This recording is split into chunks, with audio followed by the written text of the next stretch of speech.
Hi loves! Ayan, maraming nagtatanong kung yung mga na-unlock nila sa PiCoins nila, kasi maraming nag-unlock ng PiCoins nila ngayong March 2025. Pero anong nangyari? Bumalik po yung kanilang na-lock up na PiCoins po sa transferable balance. So dito bumalik siya dito sa transferable balance nila. So kung saan, madami po yung mga nagtataka or nagkakaroon ng problem nito. Kasi syempre, 'di ba? After ma-unlock sana, migration na sana, mag-move na sana sa available balance, pwede na natin siya sanang ma-sell para maging pera. Pero ang nangyari ay nandun.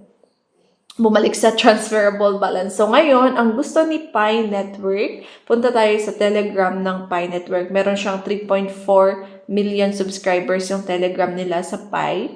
Yung Telegram Pi Network. So ngayon may nilabas si Pi Network na Pi Network has released, two-factor authentication for wallet confirmation that requires some pioneers to complete yung 2FA using trusted email before their Pi is successfully migrated to the mainnet blockchain. So, etong one sentence na to pa lang is na-explain na kung bakit bumalik sa inyong mga transferable balance po yung mga na-unlock na PiCoins nyo. Kailangan nyo daw po na mag-verify ng two-factor authentication, which is yung mag-i-email sa inyo, I think si Pi, para i-confirm nyo po yung account nyo and yung wallet nyo. If titignan nila if talagang kayo po yung may hawak ng account nyo na yun, ng wallet nyo na yun, para ma-confirm at ma-transfer po yung PiCoins nyo ng maayos po sa inyong migration sa wallet nyo para ma-move nyo and ma-sell nyo siya. So, kapag i-click natin itong read full announcement to learn more, click natin yan. Nandito lahat eh. Ito yung lahat ng explanations. Ayan. Ayan. So, kailangan ninyong mag two-factor verification. Pero basahin nyo yung instructions dito, no?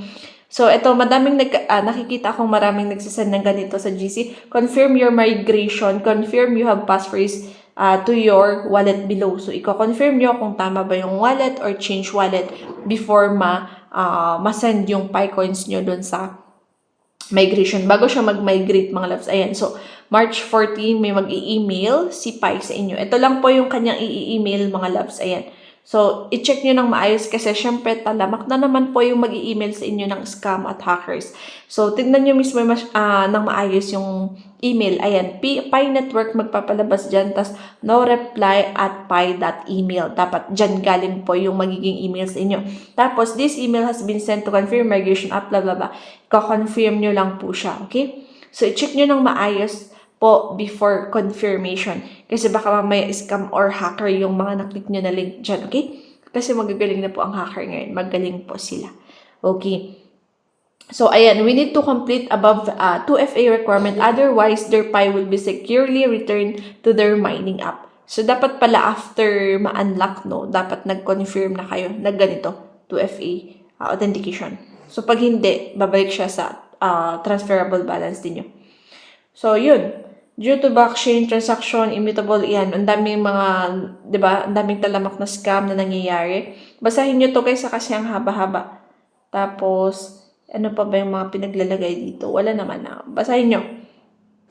Basahin nyo guys, no? And then, yun. I hope nakatulong yung video na to para ma-transfer yung na-unlock na PiCoins nyo papunta sa inyong migration sa wallet, and then, move nyo para mapunta sa available balance din. Pwede nyo na po siya ma-withdraw or ma-send sa OKX wallet or kung exchange mo saan nakalist po si PiCoins.